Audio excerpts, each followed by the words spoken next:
नमस्कार, स्वागत है आपका। मेरा नाम है विपिन विभाग। मेरे साथ मेरे सहयोगी सादाब रिजवी।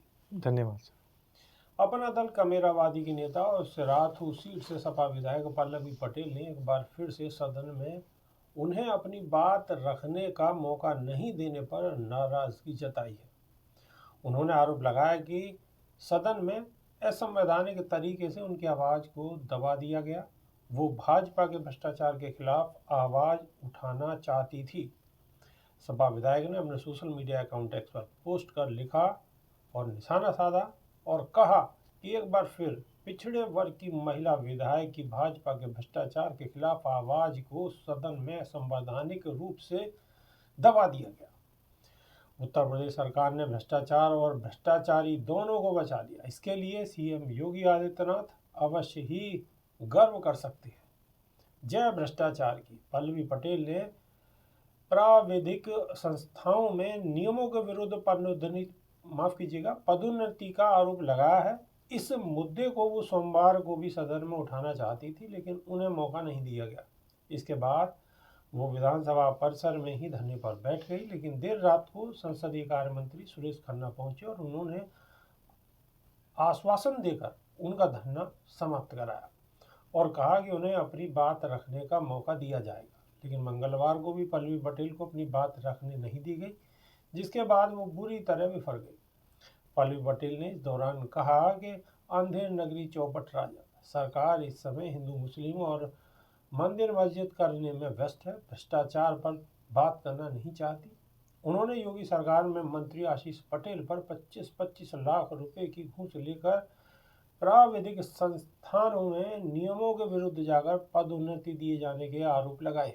उन्होंने कहा है कि इससे पिछड़े वर्ग के युवाओं को नुकसान हुआ है। वहीं पल्लवी पटेल के आरोपों पर मंत्री आशीष पटेल ने भी सफाई दी है और कहा है कि जो कुछ भी हुआ वो नियम अनुसार ही हुआ है, उससे पिछड़े और दलित वर्ग के लोगों को कोई नुकसान नहीं हुआ। उन्होंने इस मामले की सीबीआई से जांच कराने की भी मांग की है। उन्होंने कहा है कि सामाजिक न्याय की जंग के लिए अपना दल पीएम नरेंद्र मोदी के नेतृत्व व गृह मंत्री अमित शाह के सानिध्य में 2014 में एनडीए का अंग बना था। प्रधानमंत्री का जिस दिन आदेश होगा, बिना एक सेकंड देरी के मंत्री पद से इस्तीफा दे दूंगा।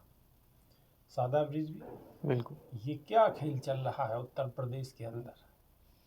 देखिए, सही बिल्कुल उन्होंने कहा है। भ्रष्टाचार की जड़ें इतनी मजबूत हो गई हैं कि इन जड़ों को उखाड़ फेंकना बहुत मुश्किल काम हो चुका है।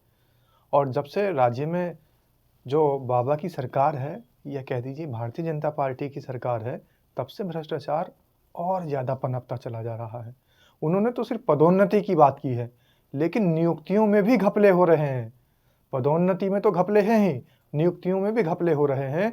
और जगह जगह जिसको जो पात्र है उस पात्र को बिल्कुल अनदेखा किया जाता है और जो अपात्र व्यक्ति हैं उनको चयनित किया जाता है। चयन प्रक्रिया में घपलेबाजी हो रही है, पदोन्नति में घपलेबाजी हो रही है। भ्रष्टाचार की अपनी चरम सीमा पर है। भ्रष्टाचार की जड़ें इतनी मजबूत हो चुकी हैं कि छोटे स्तर से लेकर बड़े विभाग तक और मंत्रालय तक, सचिवालय तक भ्रष्टाचार पहुंचता जा रहा है। आप देखिए, शिक्षा क्षेत्र में कितना भ्रष्टाचार पनप रहा है। एक शिक्षक रिश्वत देता है अपने काले कारनामों को छुपाने के लिए, वो प्रधान अध्यापक को पहुंचती है। प्रधान अध्यापक रिश्वत देता है तो वो एनपीआरसी को पहुंचती है, जिसके ऊपर जिम्मेदारी है कि वो जगह जगह जाकर के स्कूलों की सुरक्षा करें और उसकी जांच करें। लेकिन जो जांच करने एनपीआरसी जाता है वो भी भ्रष्टाचार में लिप्त है, वो भी रिश्वत लेके चुप हो जाता है।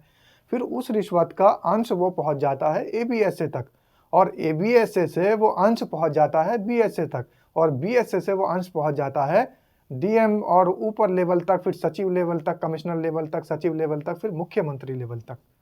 अब ये भ्रष्टाचार की जड़ें जो कि बिल्कुल नीचे से चलती हैं और ऊपर तक चली जा रही हैं, तो इस भ्रष्टाचार को रोका नहीं जा सकता, क्योंकि सरकार इसमें बुरी तरह लिप्त है। और रही बात पदोन्नति में भ्रष्टाचार की, तो मैं पहले बता चुका हूं कि पदोन्नति में नहीं, चयन प्रक्रिया में भ्रष्टाचार है। यहाँ तक के जो बच्चों को सिलेबस बनाकर दिए जा रहे हैं, जो कि उनकी परीक्षाएं हो रही हैं, उसमें भी भ्रष्टाचार है। अभी एक वीडियो बड़ी वायरल हो रही है कि जो पेपर लीक के मामले हो रहे हैं उसमें जो भ्रष्टाचार दिखाए जा रहे हैं, वो एक ऐसा पैकेट है, एक ऐसा लिफाफा है, उसको खोला नहीं जा सकता, एक छात्र उठा के उसे तक से खोल देता है। तो ये सारी भ्रष्टाचार ही तो हैं, और सरकार इन भ्रष्टाचारों को छिपाने के लिए बिल्कुल सही बिल्कुल बात है कि इन भ्रष्टाचारों को छिपाने के लिए सांप्रदायिक दंगों का सहारा ले रही है और आपसी सौहार्द को खत्म करने का काम कर रही है। आपसी सौहार्द को खत्म करने का काम किया जा रहा है और सिर्फ भ्रष्टाचार को रोकने की कोशिश नहीं की जा रही। तो आप कैसे समझते हैं? अपनी राय जरूर कमेंट के माध्यम से लिखिए, बताइए। अभी के लिए सिर्फ इतना ही। बहुत बहुत शुक्रिया, धन्यवाद, नमस्कार। धन्यवाद।